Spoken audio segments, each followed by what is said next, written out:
Hey, everybody, and welcome to the Disc Golf Show, episode number 12 for the 3rd of June, 2024. This show brought to you in part by Final Nine Sports with 2 locations in California, and that is Orangevale and Rockland. 1, 2, count them, done. And my name is Justin.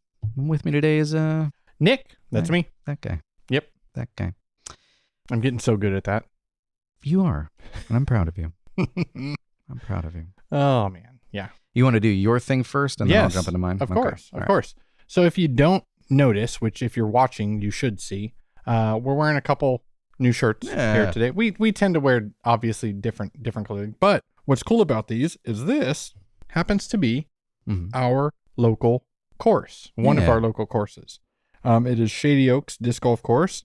It's the whole layout of the course. That Orangevale thing we talk about at the top of the show. Yeah. Yep. Yeah, exactly. That's that course. Yes. Yeah. Yeah, exactly. And this was brought to us by Tyler at CH Courseware.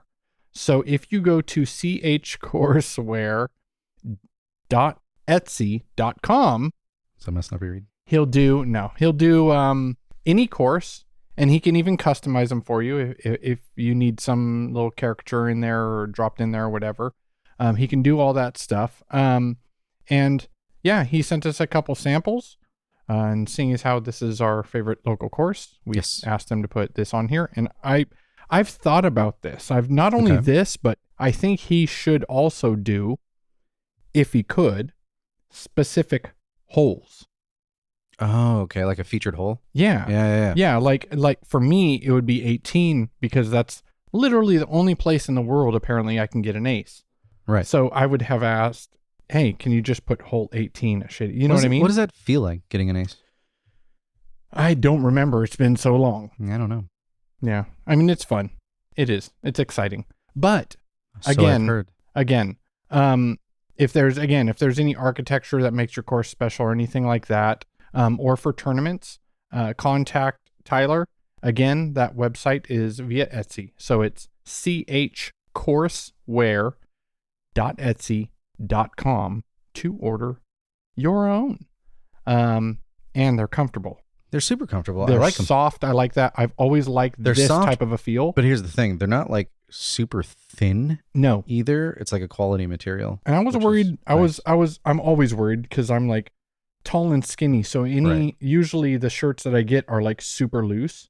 Yeah. And it's not. It's like, it's a little loose on me because, again, tall and skinny, but like the arms, I don't like really, really big, loose arm sleeves. Gotcha. Because then it makes my arm look even skinnier. Right. But it's nice. I like it. I'm very impressed. You got to work out the guns. I got to work it out. Yeah. No, it fits nice for me too. Like being the short fat versus the tall skinny. Yeah. Like it's not too snug either. Yeah, so. It works. Yeah. So again, chcourseware.etsy.com. Absolutely. Go check them out. Are you struggling with your disc golf form? Well, good news. Look no further than Can You Putt. With over 30 years of disc golf experience, Ken has coached players of all skill levels, helping them improve their game with his keen eye for detail and easy-to-understand concepts. Whether you're a beginner or a seasoned pro, Ken can help you elevate your game. Visit Can You Putt, that's KENUPUTT, .wixsite, which is WIXSIT.com/KenYouPutt, KENUPUTT. Or you can email him at canyouput@gmail.com and book your session today. Can You Putt? Because everyone can play better. That was a short little, I just wanted to do it like that because it sounded like so much fun. But no. Again, he's like our like, it's Ken from our...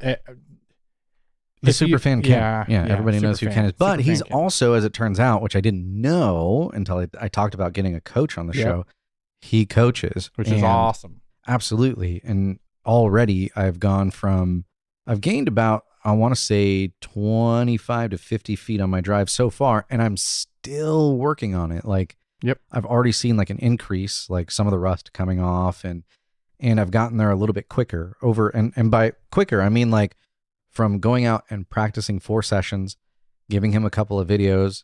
We do like a session where he critiques it, and then I go out and I practice that new thing to try. And those next 4 times that I practice, I've already overcome that step and I'm on to the next right? Yep. And making those small incremental improvements is how you improve your game, right? So right now I'm around 270, 280 average-ish. So, when I'm like doing what I'm supposed to be doing and not just obliterating what I've, already learned so far, which is like 75% of the time. But when I'm on it and I'm doing what I know I'm supposed to be doing, I've already like improved and I'm getting there. I'm getting closer to that 300 foot mark finally again, and I'll get there. It's little bits at a time, but super awesome. Cause there's, I watch disc golf a lot and I critique form a lot. Maybe more so back in the day when we first started the show, but even now, I've got kind of a critical eye for form, except for my own. I have this like barrier, and I don't know if any of you guys experience that. Like you can watch somebody and go, "Ooh, you're doing this wrong and this wrong," right? But then when you watch yourself, you're like, "Oh, I know I'm doing something wrong because it's not working effectively. But what am I doing wrong?" You need that person there to be like, "You're doing this wrong. Yeah, exactly. You need to work on this." And then the fantastic thing is, Ken, since he has so much experience, he knows like, okay, if you're doing this, and this wrong, let's not worry about any of this stuff. Let's work on this right now. And pick it apart. He knows like, okay, if we work on this, kind of some of these things will start to fall in line on their own because you're doing this right. And he's a master at that. Right. And that I think makes a super good coach. That's somebody that knows what they're doing. They can tell and go, because I could say like, oh, well, you're not doing your X step right. Right. But maybe there's some other things that are tied to that, right? Like if you, I don't know, turned your shoulders more, I don't know, whatever the case may be, maybe it would line up your X step properly, right? Yeah, He's so a it's like master at picking those he's things good out. at ordering the changes. Absolutely. That's super beneficial. It's like a whole complete thing. And it's not just drive form. Right now I'm focusing on drive form because my drive sucks. But we're going to go through upshots and putting and look at that form, break it down, make it better, right? So it's not just that initial drive and not just backhand. We're going to work on forearm as well, right? So these are all things that, getting yourself a good coach, totally worth it. So all I hear here is, well, Nick, I'm going to be way better than you really quick. That's all I'm hearing. That's the goal. That's all I'm hearing. But Nick, when I finally surpass you, and the grasshopper becomes the Padawan, or not the Padawan would be the, what's the analogy here? I'm failing. The grasshopper becomes the Jedi Master. I don't know. That's totally wrong. Sure. But anyways, we're going to go with it. The grasshopper pulls out a lightsaber. Anyways, it comes out on Tuesday. I think it's why it's on my mind. Oh, okay. Yeah. That's right. Acolyte, right. Don't sue us, Disney. He's a small fan of Star Wars. Just a little bit. A little fan. But anyways, back to the thing. So when I surpassed you in skill, I have this guy named Ken. Highly you'll refer me? Yeah. Okay. And he can help you. Sure. Sounds good. Fix your form. I'll pay you double. I'll pay you double just not to take him on. Just kidding. No, great. Ken's fantastic. And you should check him out if you need some coaching. And the great thing about today's world is, and the technology that we have, it's easy to take just a video with your phone and remotely through a remote session, you can meet on Zoom or whatever, and he can break it down for you. That easy. Yeah. It's definitely. So cool. So it doesn't matter where you are in physical location, Ken can help you out. Check him out at kenuput.wixsite.com/kenuput or just email him at kenuput@gmail.com. Do it.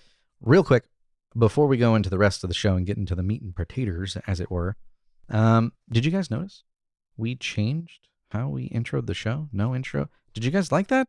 Let us know. Do you want the old intro back? What do you guys think? I don't know. We're thinking about just cutting out the intro and getting straight into it and giving you what you want right now. Yeah. Instead of the delay. I don't know. Maybe you guys like that. Let us know. What did you think? All right. So the last little item we have here, and we just wanted to do a quick shout out mention to Jeremy Rusco, as he got inducted into the Kansas Flying Disc Association Hall of Fame. So congrats to Jeremy Rusco. Yeah. That's awesome. Yeah. That's there's all those local Hall of Fames for states and stuff like that, which is cool. Maybe one day. How many? Maybe one day, guys. I don't know. How many are in the Kansas Flying Disc Association Hall of Fame? I don't know. But I know there's one. Out, I know there's at least one. Jeremy Rusco is one of them that we know. Mm-hmm. Exactly. Yeah. And the more you know. Yeah. All right. We're going to cover a couple. So this last weekend, there wasn't anything 2 weekends ago, But this last weekend, Mhm. there were 2 events. There was a silver series across the pond at the 2024 Norway Open. That was from actually both of these main events were May 31st to June 2nd. At the Norway event, actually, the MPO winner at that event was a US citizen, Clay Edwards. So he flew over there and ended up taking down the victory at the 2024 Norway Open. Second place was actually a tie, and you'll probably know these names, probably more so than the actual winner, because Clay Edwards is more of a new name on tour, well, at least podium wise. But tied for second was Silva and Lori Lehtinen. So shout out to them. And then as for the FPO division, Silva Saarinen was the winner at the 2024 Norway Open. And in second, you had Jenny Karppinen. And then in third, Ida Emily Nessa. Yep. Something that I just slaughtered that. So my apologies ahead of time. Okay, we got through that. What's going on? Everything okay? Yep. The Kansas Flying Disc Association Hall of Fame typically inducts between 1 and 7 people each year. Oh, depending cool. on nominations. That's sweet. Quick little look up there. Thank you. Yep. Don't know how many are actually in there, but between 1 and 7 a year. All right. Okay. Now we know. All right, cool. Sweet. On the Spot, Journalism by Justin Fife. So the big event, right, was the 2024 Portland Open. That was this last weekend. I'd say between the two FPO and MPO divisions, the drama and excitement came more from the FPO side. Yes. Kind of on multiple levels, actually. On multiple levels. So what we're going to do is we're going to let you know what happened with MPO first, because it was quite boring due to one specific player. Right. It wasn't boring for everybody. It was boring for first place. So yeah, I wouldn't say the overall was boring. No. Just there were great, fantastic shots. There wasn't like drama between who's going to take first. Because it was pretty obvious. Yeah. Well, I mean, there was a really, really cool shot from fairway. Isaac Robinson threw it in from way out for an eagle. And it was awesome. It was a sweet shot. Also, well, actually, that's on FPO side, so we'll not get there yet. Okay. So MPO, if you haven't watched, go watch Disc Golf Network or post-production through Jomez on YouTube. Sure. Gannon Buhr just dominated. Yeah. Wire to wire.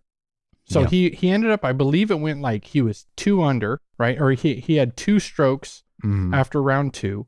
He had 6 strokes after 2 strokes after round 1, 6 strokes after round 2, 10 strokes going into the final round after round 3, moving day. Yeah, I want to say it was like double digits going into the final round. He had 10-stroke lead. And the kind of discussion at that point, once you reach the point in which, okay, this person basically has in the bag a whole round ahead of time. Yeah. The discussion there moves to record breaking. Right. The record that he would have, that was in question, was the biggest difference in first to second. How many strokes over second after the final round ended? And I think it's currently held by Macbeth at 12 strokes. Okay. For a Pro Tour event. So his goal at that point, really the only goal, because he had it in the bag, right? Get more. Dude, he could have shot par. Right. And second place would have had a course record round. Right. In order to even catch up. Right. Yep. So at that point, he's trying to shoot for 13 down. He didn't do that. Right. However, he did end up winning by... Well, I mean, there's another direction he could go. What's that? He could try. I mean, it's kind of unheard of, but if you're the first person to do it, you'll get on in history as the first person to do lose? it. Just try with a 10-stroke lead. How horribly you could mess that up. Purposely give people think they have a chance. Yeah. Like, get within one Hey. and then be like, I win. Listen, he ended up winning by 8 strokes. Yeah. So he didn't have his best round the final round. Yeah. So I guess there's something there for the rest of the division. I guess. But outside of him, in second, another name that you've heard of probably is Cole Redolin. Absolutely. A monster of a disc golfer. Like he's a big boy. He's Yes. young and he's a big boy. Yeah. And then the third, Wysocki. Loving that. He hits that extra gear in like the last round or last 2 rounds. It's Always, so weird. It seems like stepping away from the sport and just disconnecting completely from it for like 5 years. And then I come back and there's all these people I don't even know. And then finally it's like, I see Wysocki and Macbeth and Lazat and like these people I do know starting to take podium again. I'm like, feels like the good old days. It changes so quick. Yeah. But they're still there. Oh yeah, they're still there. Like they're still there. Like Macbeth was up there too. Sure. He was fighting for place, podium. But think about 5 years ago and Macbeth in his heyday. Oh, dude, there was nobody could touch him. Yeah. It was like, was dominating. Macbeth's on the top? Yeah. Well, duh. Yeah. Who's in second? Yeah, exactly. Yeah. Yeah, they would battle back and forth on some of them, right? He wasn't completely dominating just all the time, but damn near. Oh, actually, there was another thing in MPO. Eagle McMahon, top 10. Oh, yeah. Top 10. Yeah. Top 10. So it's his first top 10 with his new manufacturer, which is awesome to see. Mm-hmm. So we hope we see more of that as the year goes on, as the season goes on. But yeah, so again, MPO, Gannon just annihilated the field. And who won FPO? Well, we'll get there. We'll get there. There's a few different things I wanted to go over with FPO. Oh, so, okay. Well, for the event in general, and I know that I've heard some of the pros not have a problem with this, but I like to voice my opinion, don't you know? I had no idea. So my opinion of the guy who, listen, I'm all for fun and yeah, let's have some fun with this and make it exciting, but to a point. To me, the introductions were a little too lengthy. It looked like the players were actually like waiting. They were like ready to go and they were like, oh, he's still going. He's still introducing us. Yep, he's still, okay. Okay, I can go now. It makes it kind of fun. A little bit, but there is a, for me, it's always for me. For me, there's a little bit of a gray area in which it starts to creep in on this is annoying and you're doing it more for you and attention than for the players.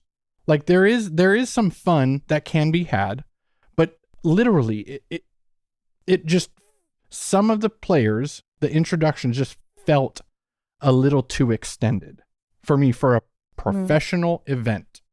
Like okay, let's introduce them. I want to see play. I want to see them throw. I don't want to hear this 45-minute long introduction for each player. Okay, well, if it was 45 minutes, I would agree. But no, not 45 minutes. 45 seconds to a minute long. Yeah. 45 minutes. Yeah, that would be. I don't think anybody would disagree. That would not be pleasure to the. We've been watching for 4 hours. Yeah, nobody's played yet. Not at all. So just want to get that out of there. There's different ways of doing it. When Holland was a little girl. Yeah. Oh no. Yeah. So again, like, teach their own. Some people like it. Some people don't. I thought it was cool.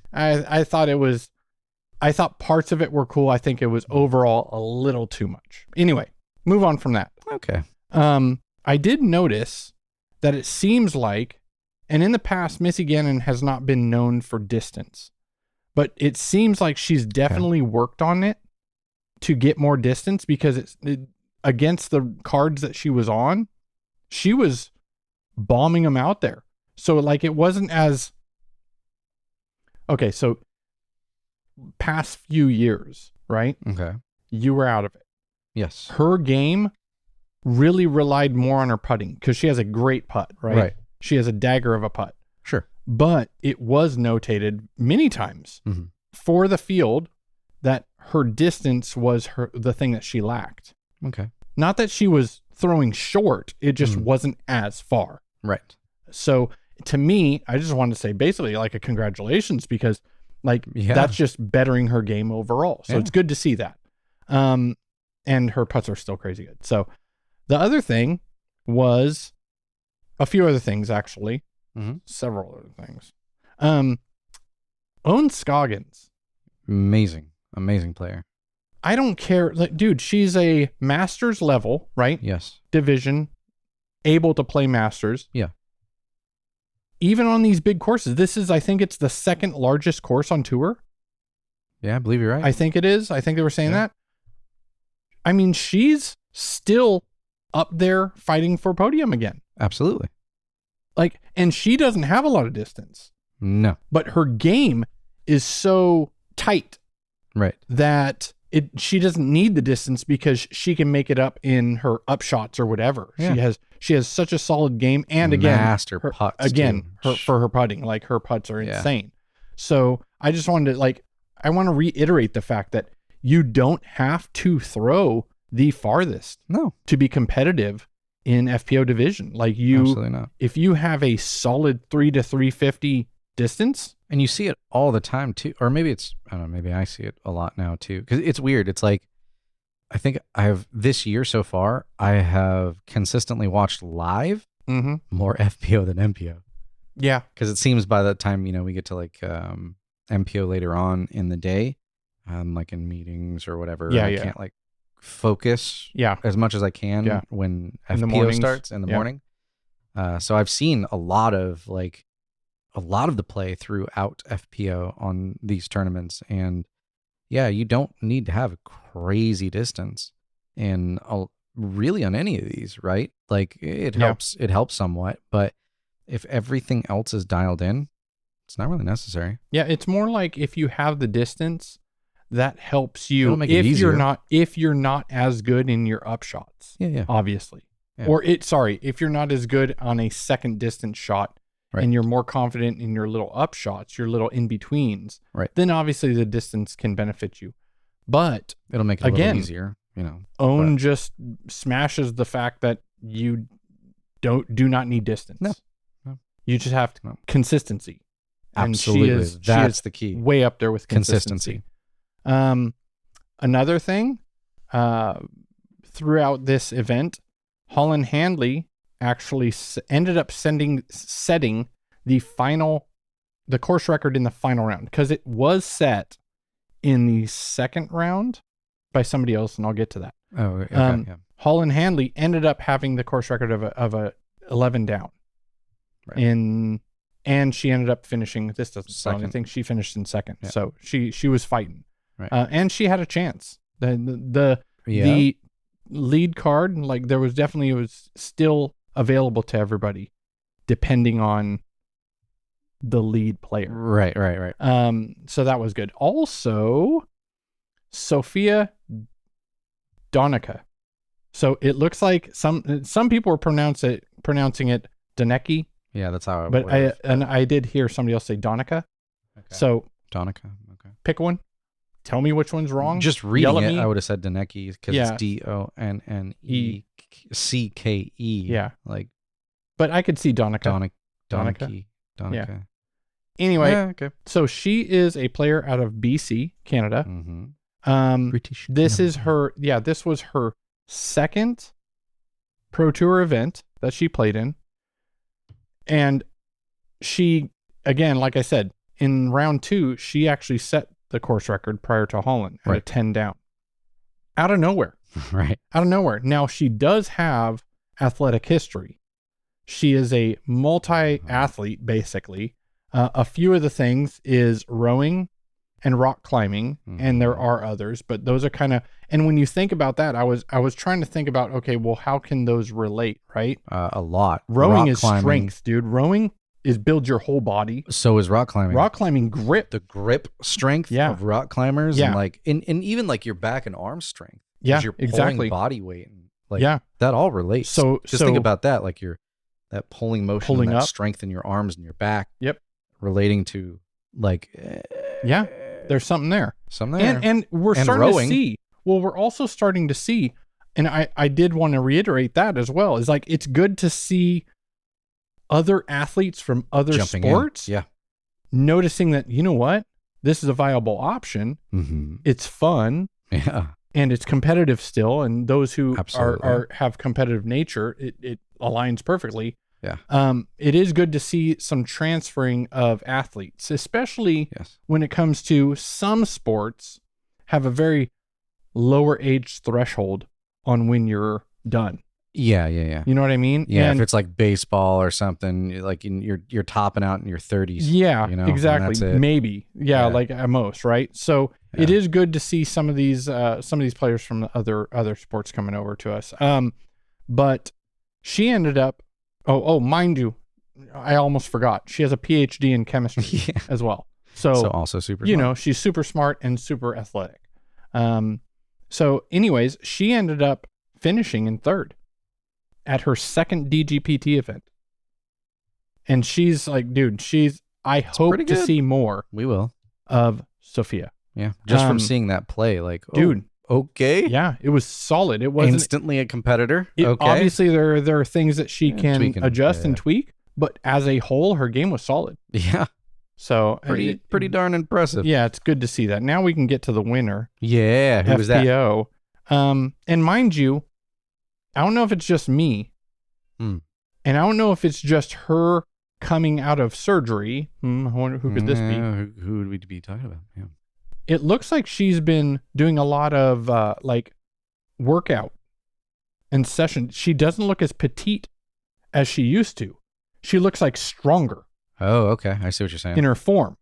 So I don't know if that has anything to do with it. Maybe like a little bit of like the rehab stuff. That's exactly that's what. And then maybe she's like, maybe this isn't a bad idea. And you know. So she didn't look, like I said, she didn't look as, because again, you know what? This actually relates to when I went to OTB. I saw her, and she's again, the pros are taller in person. They are. But it was interesting because many years, like back when we had the show prior to this, like she looked tiny. Yeah. A tiny little package, you know, with all this power. But it looks like she's like you said, like maybe it's the rehab. She's going to the gym to rehab her ankle and her body as a whole. And it gives her something to concentrate on maybe before she got back into it. Right.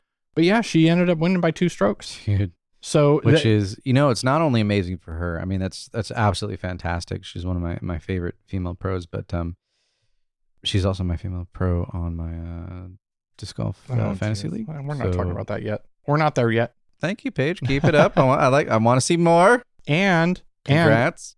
Her last win was over a year ago. Yes. I think it was Open at Austin. Yeah, it was I want to say it was the previous tournament that I think. No. You're right. Yeah, I think it was Open at Austin. Anyway, it was 300. I think they said 381 days or something like that. Yeah. So it's been over a year, and due to obviously her injury overseas when she was over there. But again, congratulations. Now, do you think if Tatar was there? That was the argument. Yeah. Well, she's injured. She's recovering. Yeah. No, she's still got probably another month, because it was at least, she said 4 to 6 weeks, ribs, I think. And that was 2 weeks ago. So she's got, that'll be interesting. Yeah. That I'm looking forward to. Yeah.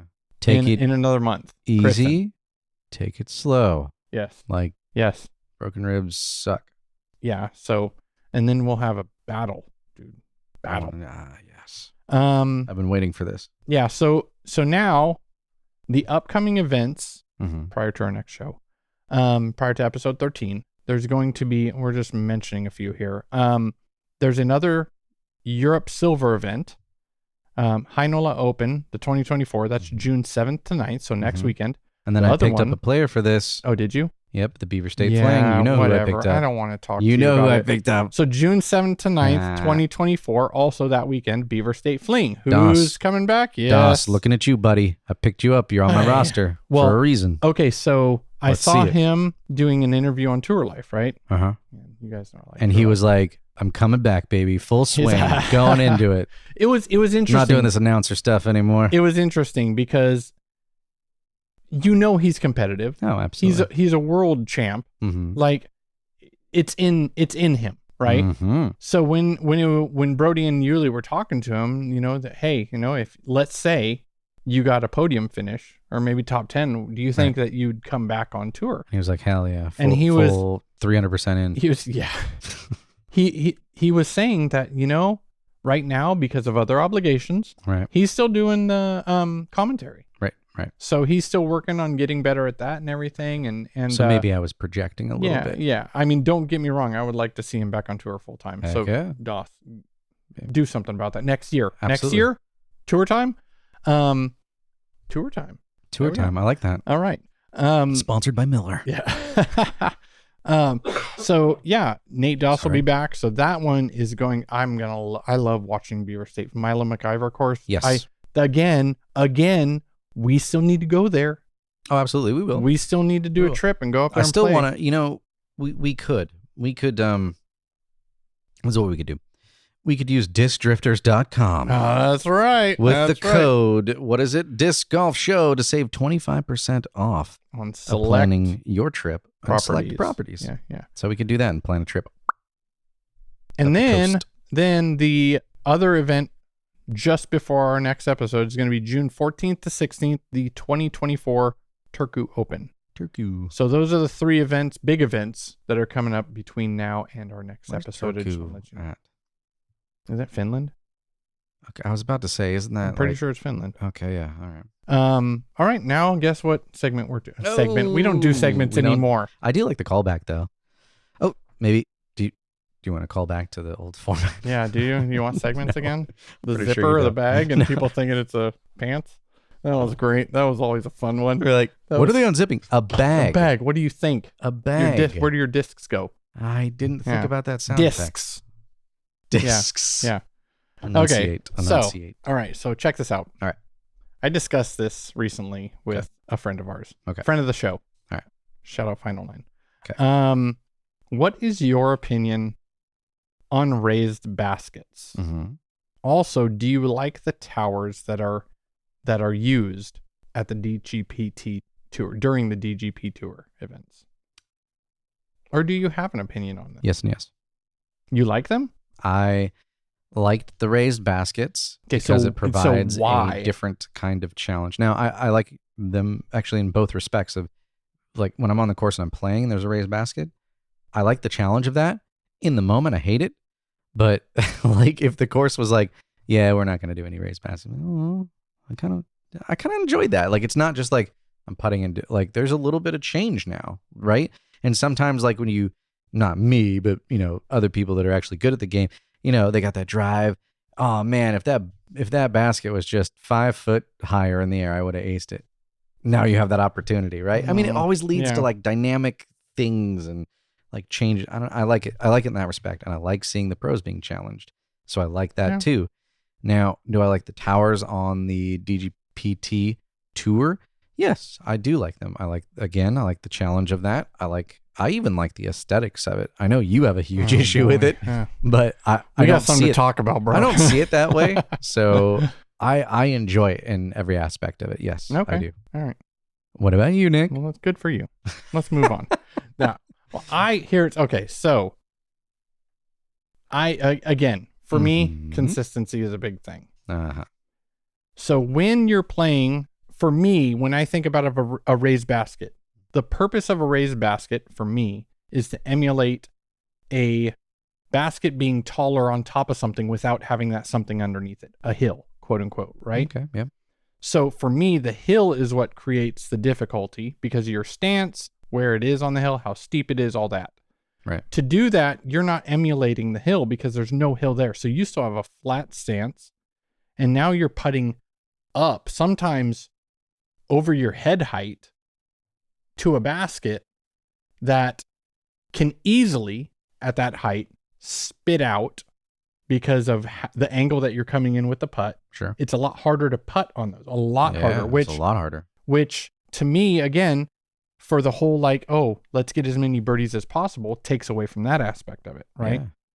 So for me, I would personally probably lean away from just a extended pole. Again, I don't like the looks of it.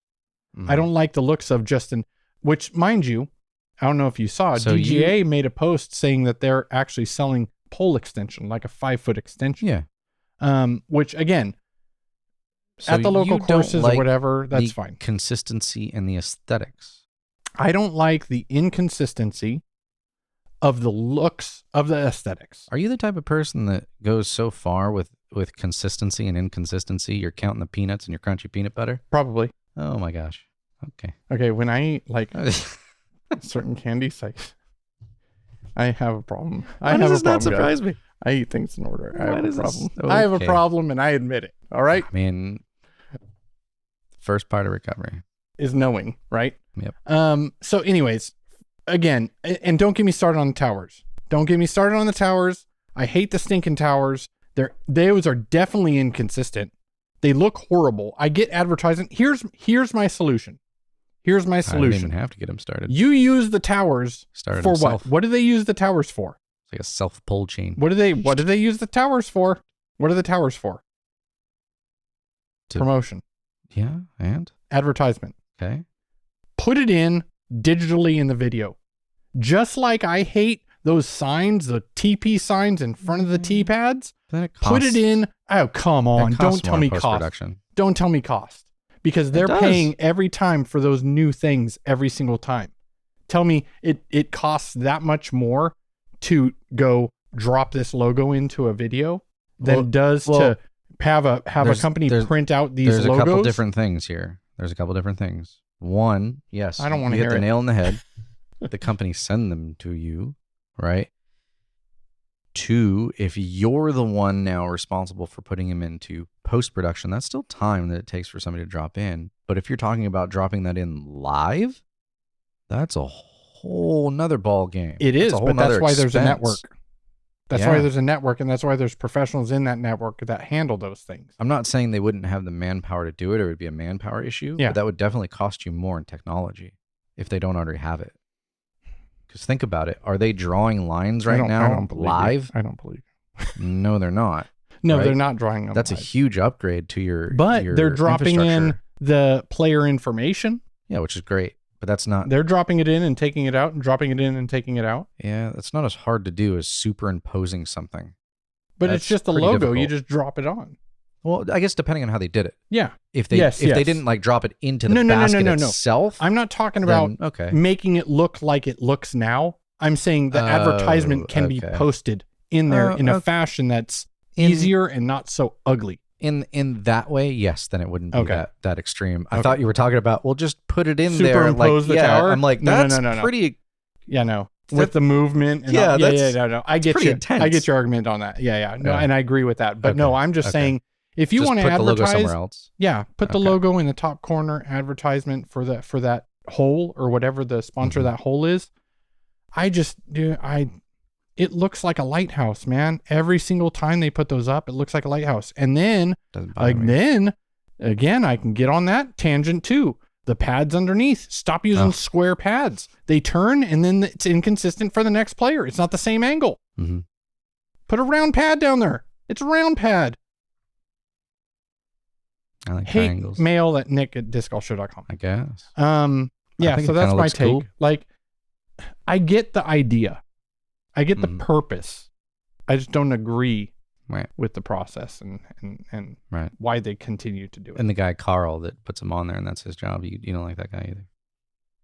Yeah, Carl, you suck. That's right. Go find a new job. I That's guess. good. Um, Carl's gonna be sending you an email. Here, actually, I have another question for you. Okay. What do you think is the best way to mark OB? Meaning String, oh, paint? like okay, feathers? as long as it's clear. Because here's this got brought up after the Mm-hmm. Dynamic Discs Open. Mm-hmm. When that girl's throw was just on the line. Oh, with the paint. Yeah. Yeah. Just people walking on it can mess with that line. True. And they're not going out there that I know of and repainting it every day before Right. the next round. Right. So that can mess with it as well. I guess So, in that respect, for consistency, I guess the feathers, but and then you just leave it up to the card to eyeball feather to feather, right? yeah. I mean, guess that that's seems really the only way, because with the line, you're going to kind of have that same problem. That line can get tweaked over time or lose tension. Yeah. Or, you know, Yeah. people Which walk that was, on it, or So really, I mean, probably for the most consistency, probably the feathers. Yeah. But even that, like, well, again, you can mess with those feathers too. Ultimately, yeah, you can mess with feathers, but the point of the feather, you're not looking at the feather themselves. You're looking at where it's going in. At that point, you can't rely as a player of going, I see a little bit of white here. You know what I mean? You're literally going off of this line, and then it's less of a, I would say it's a easier way to come to a decision by looking along the line versus seeing a paint and seeing a piece of grass or two pieces that are bent over and in the way. Obviously, the best way to do it to have a permanent structure there. But, but like not having that, I guess, then an inlaid brick line like that, or border or something like that. Yeah, where it's not going to shift or move and it's always there. Yeah, but obviously you can't do that. I mean, you could. It would just cost a lot of money. Cost a effectively. lot of money. Yeah. And in some areas too, like depending on what the areas are, they might not allow something like that, like the city or whatever. Oh, like a golf course? Definitely wouldn't happen. Let you do that. It would be kind of tough in some wooded areas too to put some OB brick down into hard pan dirt or something like that, you know? Oh, yeah. And then you got to keep the maintenance up on that moss that's growing over it. Like, nah. But so, I mean, outside of that, I guess the best, I guess feathers. Feathers, probably. Yeah. Probably. All right. Well, there you go. Use feathers, DGPT. What do you guys think? Shoot us an email at the show at discgolfshow.com. And if you like if you're wrong and you like those extended tall tower things, let us know in the comments. If you don't like them and you're right, like me, then just confirm what I said down in the comments below. Yeah. Guess who answers all your comments? Yeah. You're right. I hear them. You read them too. But you think I don't know, guys. And I don't care. Keep them coming. So, skipace.com, Ken dominated and you took second or third? I took third. Oh, third. Middle of the road. I'm happy with that. I think Ben. Oh, Ben took it. Well, yeah. But hey, you know what? Ben? I wasn't fourth or fifth this time. That's a first for me, I think. That's a first for me. You beat me this time. Yeah. And I was in the lead multiple times. Mm-hmm. Not that I thought I would win. I think we should probably come clean with Roger, though. Why? That he needs to realize that he needs to make those updates on the No. I think players. I think when we told him that the high score wins, I think he believed it. So I think we need to come clean or not. No, yeah. He always says, "Am I winning? Am I winning?" Sure did. He knows. You sure did. He knows. He got some good picks too. It's just those picks, unfortunately, didn't pan out. Something happened. So, yeah. Well. Oh well. Thanks for on to the next one. Beaver State Fling. Doss, I hope you choke. Fling. No, you're on my team. I don't. I hope you do well. I love you. Alrighty. We did mention it once, but I'm going to mention it again. DiscDrifters.com. Use the code DiscGolfShow for 25% off of select properties. If you're in the market for a new disc golf bag, check out Upper Park Disc Golf. Use the code DiscGolfShow to get yourself 15% off that purchase. And this episode was sponsored in part by Final Nine Sports with 2 locations, one in Orangeville, one in Rockland. That's in California. If you'd like to email us, do so at the show at discgolfshow.com. Any kind of grievances or hate or telling Nikki's wrong, Nick at discgolfshow.com. As you do, keep it up. Do the things, subscribe. Go check out our new videos. Oh, the new videos that are up, right. There's the new approved PDGA equipment video that's up, and there's some interesting stuff on there. Yeah. A Chinese manufacturer that we've heard from has a new target that they just got approved. So that's right. Awesome to see these manufacturers coming in and producing not just discs, but other equipment that's getting approved. So I like just the uptick overall. So go check that stuff out. There's tons of great information in there, and we'll have even more updates in the next one. Yeah, and go hate on my 2-meter video that I posted. Oh, and the 2-meter video from Nick. Yeah. Share your opinion. What do you think? Yeah, I definitely want to know, because I did raise an option as to how we could adjust or change it. That's true. And I think it's a pretty solid viewpoint I didn't know that the 2-meter rule wasn't a thing in, I guess, most places. It's 99% of the world. Yeah, that's weird. It's literally California and a couple other places. That's interesting. Yeah. Like I just assumed nope. since that's what we used. It's all that it was everywhere. But TD's discretion. So that is interesting. go check that out. Go check it out. We'd love to have your opinion on that. Really would. And I think that marks it for the end of the show. And for me, for Nick, we'll talk to you guys next time. And remember, in disc golf, as in life, aim high and let it fly.